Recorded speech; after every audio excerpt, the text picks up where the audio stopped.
Hi hello எல்லாருக்கும் வணக்கம் நமஸ்காரம். நான் உங்கள் வாணி.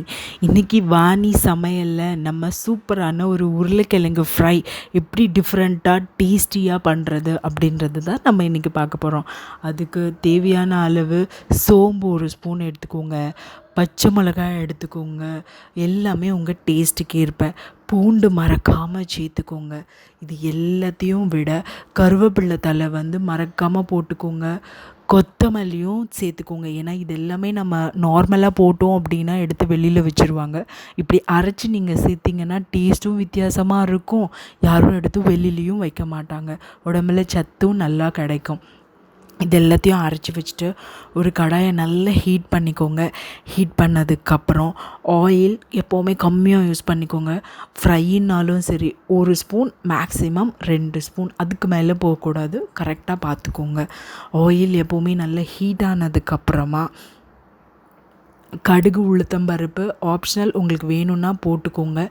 இல்லை எனக்கு அது வேண்டாம் அப்படின்னு நீங்கள் நினச்சிங்க அப்படின்னா சீரகத்தை கொஞ்சமும் சோம்பு கொஞ்சமும் போட்டுக்கோங்க. பிகாஸ் சோம்பு நம்ம ஆல்ரெடி அரைச்சிருக்கோம். அதனால சோம்பு கொஞ்சமாக அந்த வாசனைக்காக ஆட் பண்ணிக்கோங்க. இதெல்லாம் நல்லா ஃப்ரை ஆனதுக்கப்புறம் கருவேப்பிலை தழை போட்டுக்கோங்க. கருவேப்பிலை தழை போட்டு பொரிஞ்சதுக்கப்புறம் அரைச்ச விழுது சேர்த்துக்கோங்க.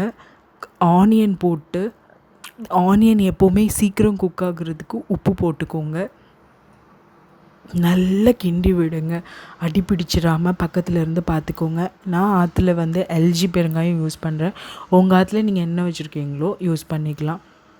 போட்டுட்டு மிக்ஸி ஜாரை லைட்டாக கழுவி ஊற்றிட்டீங்க அப்படின்னா அதில் இருக்கிறது வேஸ்ட் ஆகாமல் அந்த தண்ணியோடு சேர்ந்து நல்லா ஆனியன்னு அந்த பச்சை வாசனை எல்லாமே போயிட்டு நல்ல ஒரு அந்த சோம்புவோடு சேர்த்து அந்த பூண்டோடு சேர்த்து நல்ல ஒரு அரோமா கிடைக்குங்க. தண்ணி நல்லா சுண்டிடணும்.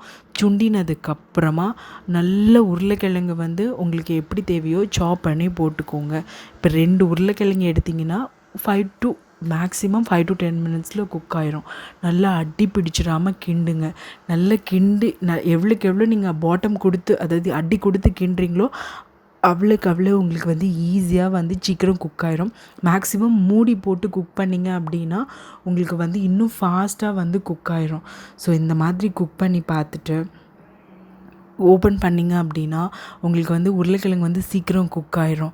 ஸோ குக் ஆனதுக்கப்புறம் இந்த மாதிரி மேலே கொத்தமல்லி தழை போட்டு நீங்கள் சர்வ் பண்ணிங்க அப்படின்னா வாய்க்கு ருசியாக உங்களுக்கு வித்தியாசமான ஸ்டைல். பிகாஸ் சோம்பு சீரகமும் யாரும் அந்தளவுக்கு ஒரு ஃப்ரையில் சேர்க்க மாட்டா.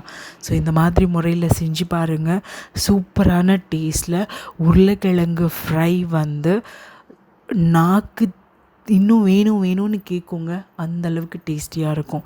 ட்ரை பண்ணி பார்த்துட்டு எந்தளவுக்கு சூப்பராக இருந்ததுன்றது என்னோடய கமெண்ட் செக்ஷனில் பகிர்ந்துக்கோங்க. இது போல் சூப்பரான வீடியோவில் நெக்ஸ்ட் போஸ்ட்டில் சந்திக்கிறேன். தேங்க்யூ.